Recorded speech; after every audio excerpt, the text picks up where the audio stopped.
Hey guys, it is Tuesday here in West Virginia, and as promised, today we're going to take a look at the Mopar display and all the other stuff on this cabinet here, which isn't much. It's probably maybe 70 or 80 cars total, and most are the Mopars. There's a few others, like Chevys, and a couple of JDM, but mostly anything non-Mopar is probably General Motors.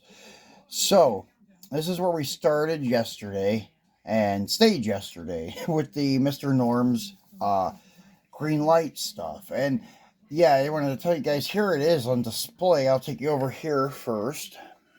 That is where it is at on display there. Kind of like it's going to go to the garage area or it's leaving the garage area to go to the track. And I called it wrong yesterday. I was calling it little charger. It's mini charger. And then he had another one that was called supercharger. So my bad on that. So sorry to misinform you guys. But as I said, it does look really good from a distance, like in the display, like it's going down the road behind the car lot. And as you can see, here's our new and used car lot. And I kept it all Mopar with Plymouth and Dodge.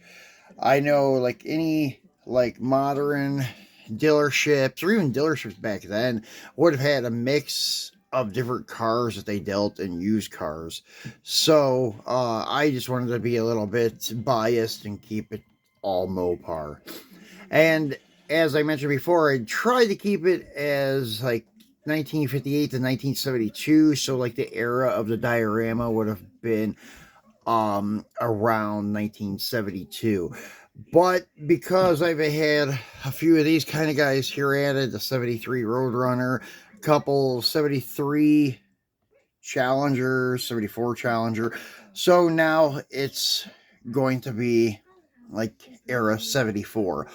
But anyways, it still looks pretty good. And over here in the service area, I have it's like they're tuning race cars for customers. So there's a guy over there tuning a 65 Coronet post car, and that guy is actually Kato Atura from Liberty Walk. That's the figure that was holding the flag, and the flag broke off. So I put him over there as a mechanic. And the dogs are from the one German Shepherd's from a police set, and the other dog is from a motorcycle from Hot Wheels back, I don't know, in about 2015, 2016, when they had a motorcycle series. They had like Bad Bagger and the OCC split back and a couple of other ones with guys on it, like skeletons and other biker guys and stuff. But I think they've done away with that series. But that's where the dog came from. And then back here, you have some Mopar racing stuff, and then the recent Mopar truck set, and some modern Mopars over there on the wall. Here, some Chargers, actually one Charger, a couple Jeeps, a Stealth, the Viper, and it's a mainline Viper, and then a early 90s Dodge van and a couple of Caravans and such. I do occasionally hang on to a mainline or two, not very often. There's another one up here. I don't know why, but this CUDA convertible was released this year for 2024 in the A case, and for some reason it just grabbed my attention. I don't know if it's the wheels or what, but it looks very cool, like a pro touring car. So I went ahead and grabbed it and put it there. And then you have the Ram Chargers Auto Hauler set. I added the Hot Wheels Drag Strip Demons Altered Wheelbase 65 Coronet Ram Chargers in it. I think it's very suiting for that truck. There's a couple other AWB Coronets from the old Drag Strip Demons, the original ones from 09 and 10. There is the Team Transport with Snake 2, a couple of Auto World Roadrunners, and a couple of Johnny Lightning and Valari Roadrunners. Some Richard Petty stuff, nothing special. One of my Facebook buddies gave me the Richard Petty car. He sent it to me, and the package was damaged, so I went ahead and opened it.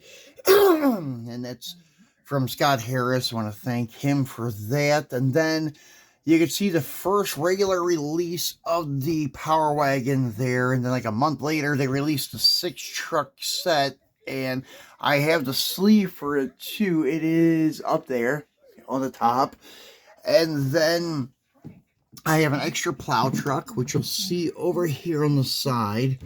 He's kind of in the open bay where, I don't know, regular service work would take place, and you would have your service truck. I had him out there on display for Christmas with some cotton out laying around like it was snow, and he was plowing the lot. So I do try to change up the diorama every now and then, but this is what it's going to look like for the most part of 2024. Change some stuff around. Then you have your hauler here with all 1971 Dodge Chargers on it. That's why I was trying to keep it like the era of 71, 72, because I like the 71 B bodies and 72 B bodies. So I was having it like he was delivering some four new Chargers to the lot. But then it kind of got to where I was adding 73s. There's another 73 Challenger. Then there's actually one that's made for the diorama. The 1971 Dodge Demon Mr.Norm Grand Spalding Dodge, the GSS. And then you have darts, an older dart, a 68 or 9.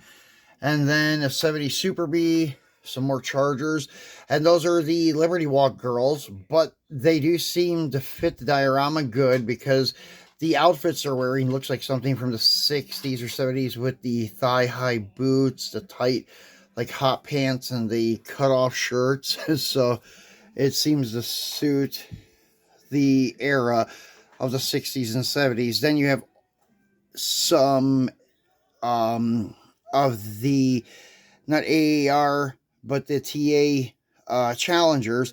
We do have an AAR CUDA over here in the lot. And then in the showroom, we have another GSS Demon and the Mr.Norm's 64 Dodge Super Stock. You see it better through the window, I guess. We did an unboxing on those a couple months ago. We did both sets. And that is a little bit underscaled. That's why I did not put it on the trailer. That's why I'm glad they had the Charger, because it is a little bit better. So as you can see how small it is, it should be much bigger than an A-body, but it's not. And then you have your 71 Chi-Town Hustler, which Mr.Norm had a little bit to do with, hence the name Chi-Town for Chicago. That's from the old Hot Wheels 100% stuff. Then there's an O'Reilly's M2 Challenger funny car. And I just like that red, white, and blue, like American flag type of paint job. It also seems like era correct for like the early 70s and such. So pretty cool. Then that's pretty much it. Going back to give you a bird's eye view of the whole layout. So that's it for the Mopar shelf. Now, coming up here, there's still Mopars. And once again, thanks to Scott Harris. He sent me that K&K insurance, and it was on a nice card, so I left it on there because the card goes very well. Nice card art. What's cool is it's a 69 Dodge Daytona, but the car on the card is actually a 71 or 72 Charger. And then the package and everything is actually a K&K insurance promotional piece from the, I think, late 90s. Then you have the Roadrunner that has some Rapid Transit original art print. That's why I kept him in the box. Then the Bazooka Daytona came from Scott also. That usually I don't collect, the pop culture stuff, but since it was a gift and the card art and card kind of flowed very well together, and it's something that I remember from my childhood, the Bazooka gum, I went ahead and kept it carded and put it on display here. Then there's a few GM trucks, some old square bodies and an OBS. And there is one Ford here, the Ford Bronco. I think it's a 76. I just like that style, the 67s and to 76, I guess. I always thought it was a 67 when I bought it, but it's a 76. But I do like the Hot Wheels Bronco. Really love those. I would like to get the Garage Series blue and white one again. There's a couple of Supras from Auto World. The European spec Supras. And then there is the red version of the Firebird Trans Am we unboxed the other week from Johnny Lightning.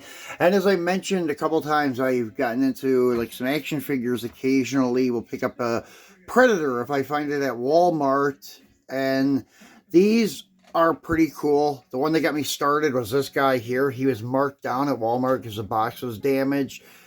And then I found a couple more and paid full price for them, and I don't think I'll do that anymore because they're like 35 bucks a piece, and I could buy some nice diecast for that. So this is probably as big as my Predator collection is going to get.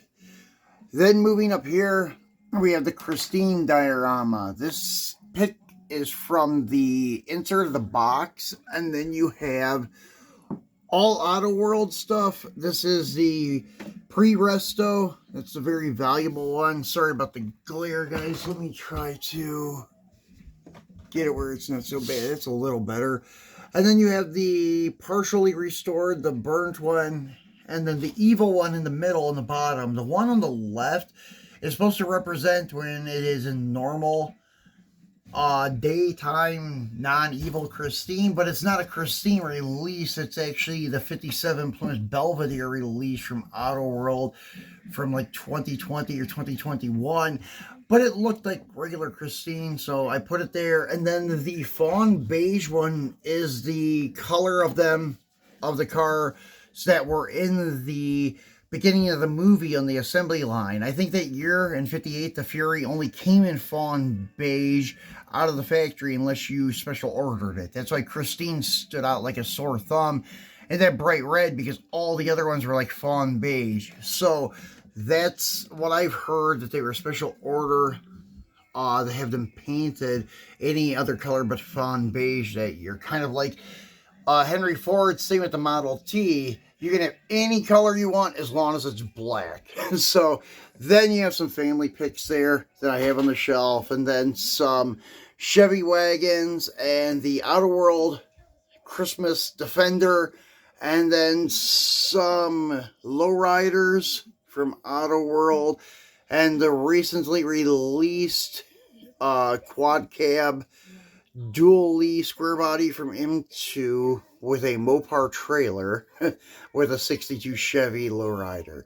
Then up here on the top of the cabinet, I gotta reach up there and show you guys, we have the 2023 M2 Coca-Cola set, which we did a video on, and then the Dodge box there.